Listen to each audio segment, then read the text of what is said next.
দেখুন, এটা আমি এখান দিয়ে হট করে বললে আমি তো জানি না, কিন্তু বিচার ব্যবস্থা আছে, আইনের পথে চলবে। যেই দুষ্কৃতী হোক সে অ্যারেস্ট হবে।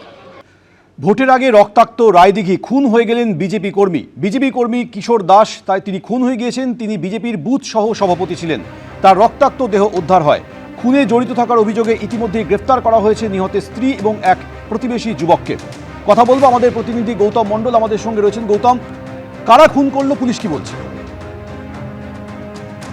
যোগাযোগ বিচ্ছিন্ন হয়েছে। আপনাদের আরো একবার জানাবো যে ভোটের আগে রায়দিঘিতে খুন হয়ে গেলেন একজন বিজেপি কর্মী।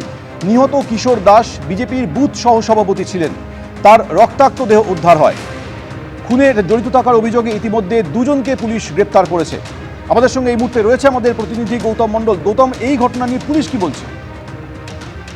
দেখো সৌমেন, সুন্দরবন পুলিশ জেলার পুলিশ সুপার বিশ্বনাথ ঠাকুর তিনি যেটা জানিয়েছেন, গতকাল রাতে এই সংবাদ পাওয়ার পর রায়দিঘি থানার পুলিশ ঘটনাস্থলে যায়। ঘটনাস্থল থেকে দেহটি উদ্ধার করে।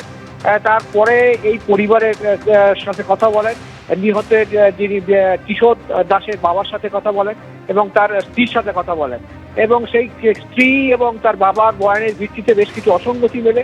সেই অসঙ্গতি মিলার পর তার নিহতের যে বাবা, তার অভিযোগের ভিত্তিতে ওই যে কিশোর দাস, তার স্ত্রী এবং প্রতিবেশী এক যুবককে গ্রেপ্তার করা হয়েছে এই মুহূর্তে।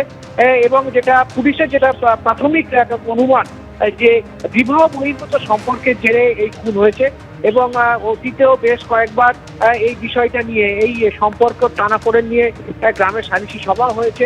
সব মিলিয়ে বলা যেতে পারে এখনো পর্যন্ত পরিবার এবং প্রতিবেশীরা যেটা জানাচ্ছেন যে এই বিবাহ বহির্ভূত সম্পর্কের জেরেই, এই টানাপোড়েনের জেরেই এই খুন।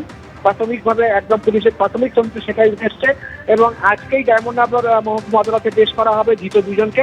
তারপরে তাদেরকে পুলিশ হেফাজতে নেওয়া হবে। তারপরে এই যে খুনে ব্যবহৃত যে অস্ত্র সেটা উদ্ধার করবে পুলিশ এবং তারপর জিজ্ঞাসাবাদ করবে এবং তদন্ত চলবে। গৌতম, আমাদের সঙ্গে থাকুন। নিহত বিজেপি কর্মী কিশোর দাসের পরিবারের তরফে কি বলা হয়েছে শুনুন।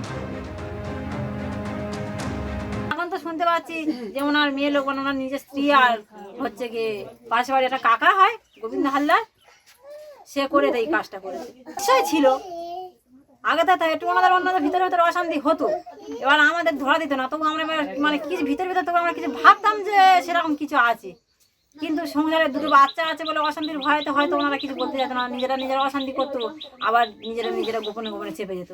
ওনার যে স্ত্রীকে নিয়ে গেছে আর আমার শ্বশুরকে নিয়ে গেছিল, ঠিক আছে। জানা যাচ্ছে যে ওরা দুজনে মিলে মার্ডার করেছে। মানে ওনার নিজের স্ত্রী যে মারা গেছে, ওনার স্ত্রী করে, আর ওই পাশে বাড়ি গোবিন্দ হালদার বলে একটা ছেলে আমাদের কাকা সম্পর্ক হয়, সে করে। না না না, কোনো দল পার্টি ফাটি কিচ্ছু না। এবিপি আনন্দ এগিয়ে থাকে, এগিয়ে রাখে।